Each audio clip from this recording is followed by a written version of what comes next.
अस्पष्टं दृष्टमात्रे पुनरुरु पुरुषार्थात्मकं ब्रह्मतत्त्वं तत्तावद्भाति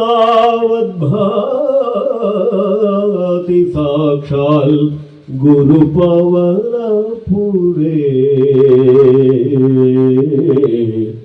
हन्दभाग्यं जनानाम्.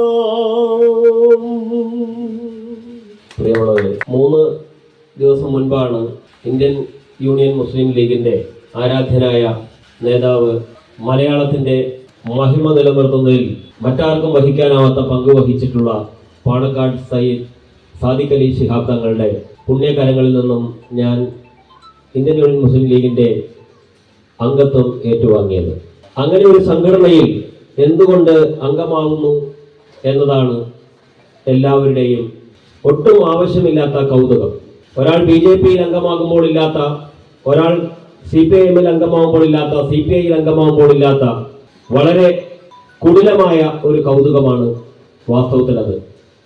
എന്താണ് IUMLന് മറ്റാർക്കുമില്ലാത്ത എന്ത് നിഷേധാത്മക ഭാവമാണ് ഈ ചോദ്യം ഉന്നയിക്കുന്നവർ കൽപ്പിച്ചു കൊടുത്തിട്ടുള്ളത് എന്ന് ചിന്തിച്ചാൽ, അങ്ങനെ ഒരു ഭാവം അതിനില്ല എന്ന് അതിനുള്ളിൽ നിൽക്കുന്നയാർക്കും നിസ്സംശയം പറയാൻ സാധിക്കുമെന്നുള്ളത് കഴിഞ്ഞ 15 വർഷത്തോളം ഞാൻ ആ സംഘടനയെ നിരീക്ഷിച്ചുകൊണ്ട് ആലോചിച്ച് എടുത്ത തീരുമാനത്തിലൂടെ ഞാൻ ഉറപ്പിച്ച കാര്യമാണ്.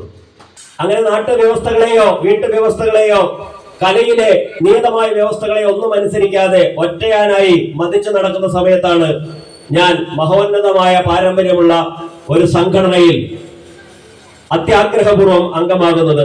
അതുകൊണ്ട് ഞാൻ ഈ മെമ്പർഷിപ്പിന്റെ രസീത് കയ്യിൽ തന്നപ്പോൾ ചോദിച്ചു, താങ്കളെ ഞാൻ എന്താണ്, താങ്കൾ എനിക്ക് നിർദ്ദേശം തരണം, ഞാൻ ശ്രദ്ധിക്കേണ്ട പ്രധാനപ്പെട്ട എന്ത് കാര്യമാണ് ഉള്ളതെന്ന് ഒരു വാക്കെങ്കിലും നിങ്ങൾ പറയണം എന്നോട് താങ്കൾ പറഞ്ഞു. എന്ത് ശ്രദ്ധിക്കാനാണ്? നിങ്ങളിപ്പോൾ ജീവിക്കുന്ന ജീവിതം അതുപോലെ ജീവിക്കുക, നിങ്ങളുടെ ഉപാസനയും പ്രാർത്ഥനയും കലയും അതുപോലെ കൊണ്ടു നടക്കുക, അതാണ് ഞങ്ങൾക്ക് വേണ്ടത്, അതിനെയാണ് ഞങ്ങളും ചേർത്ത് പിടിക്കുന്നത്.